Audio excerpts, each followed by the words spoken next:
I want to just ask you for a takeaway. You know, Sure. our audience is primarily the lending community and mortgage brokers. And as you think about the world of the mortgage broker, what is that one actual takeaway that you think that, you know, they can learn from you, from Opta, from Sure. First Canadian Title, or FCT as it's known in the world? Side note, I hate acronyms for that reason. AVM, FCT, like it's impossible to keep up.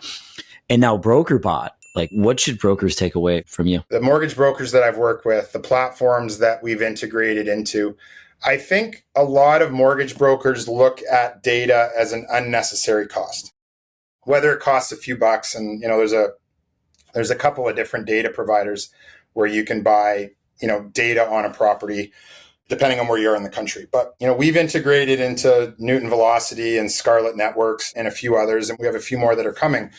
But the benefits to a mortgage broker is you're the trusted advisor. You're working with a homeowner that, you know, whether this is another mortgage or their first mortgage or a refinance, you know, they're coming to you for money for a reason. And if I'm trying to put myself as a salesperson in that trusted advisor role, I'd love to know more than less that I can bring to the table. So where data is extremely effective is, give me the address of your home. They pump in that address, hit enter, and everything about the property pops up. Year built, square footage, bedrooms, bathrooms, pictures of the home, whatever that might be. That gives you the ability to walk the homeowner through their biggest asset, which is their home, something that they're extremely proud of. So one broker could just say, hey, I'm looking at your home. It was built in 1986. It's 2,500 square feet. Or, hey, looking at a picture of your home, what a beautiful property. Love the gardens. The third car garage, I have 4 hockey bags I'd love to stuff in there. Amazing. Pump them up, right? Yeah. You know, your house was built in 1986, 2,500 square feet. Looks here like you haven't finished your basement. Have you finished it? Oh, no, we finished it 6 months ago. Great. Let me just update that. So through that excitement of walking them through their biggest asset, you're actually validating any inaccuracies in the data. And every data provider is not going to be perfect 100% of the time. I tell that to people all the time. You know, we're putting what we know about the property and what we know about the neighborhood in front of you. We just ask that you do a quick validation process. Oftentimes, you're not going to have to touch anything. But if they finished their basement 6 months ago and we just don't know that yet, update that as you're having that conversation. And by the way, if they haven't finished their basement, but they're planning to finish their basement, you've just unlocked an opportunity, right? To then maybe refinance or provide a HELOC later.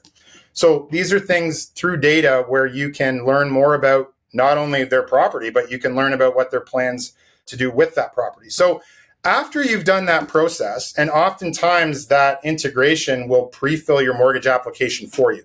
So it's not like you're having to copy and paste and bring it over. Now your mortgage app is done with an accurate address, accurate subject property data. And now what we're providing is a market value understanding of the property.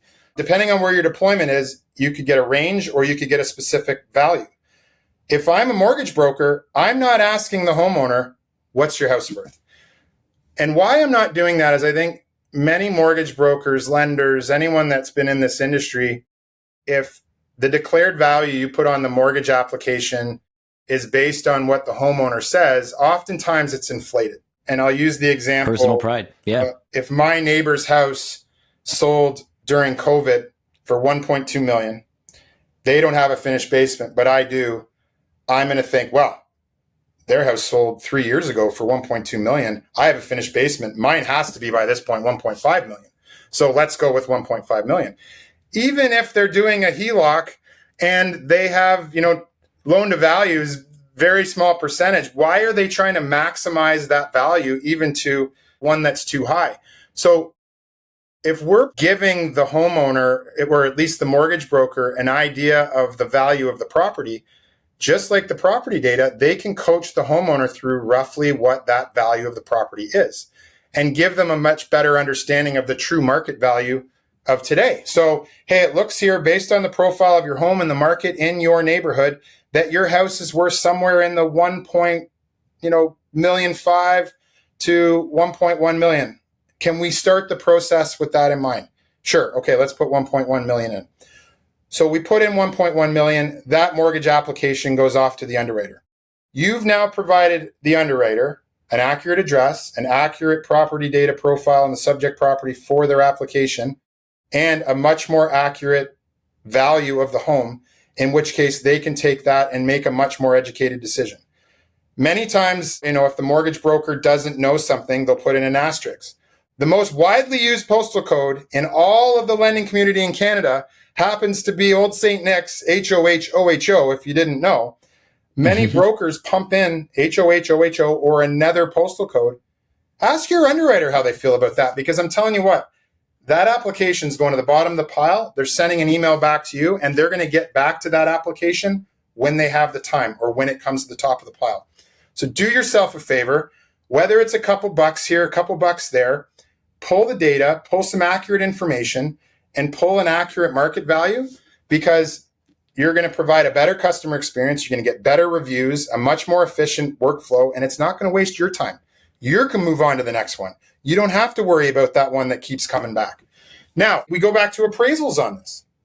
Now you've got an accurate application with an accurate value. Remember that cascade of products that we talked about? The insured AVM, which is an instant SLA. You've got desktops, you've got drive-bys, you've got different flavors in that cascade.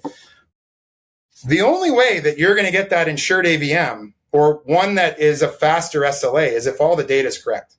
If the value is 1.5 million, but the AVMs are coming back at 1.1, 1.2, you're automatically being sent to a full appraisal, which, looking at what's going to be going on next year with all the mortgage changes, I think Korea is calling for 5 or 6% increase in home sales.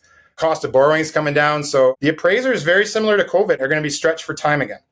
And, I think at one point we were waiting a few days to a few weeks, depending on where you were in the country. Do yourself a favor, spend a few bucks and get that data accurate up front, because it's only going to provide a better experience for everybody through that whole piece. And mortgage brokers who rely heavily on Google reviews, these show up. You're saving the underwriter 5 minutes, 6 minutes. I talk to underwriting teams that use our data all the time. Do you know how much money 5 minutes is to an underwriter? It's worth a lot more than what you're paying for the data.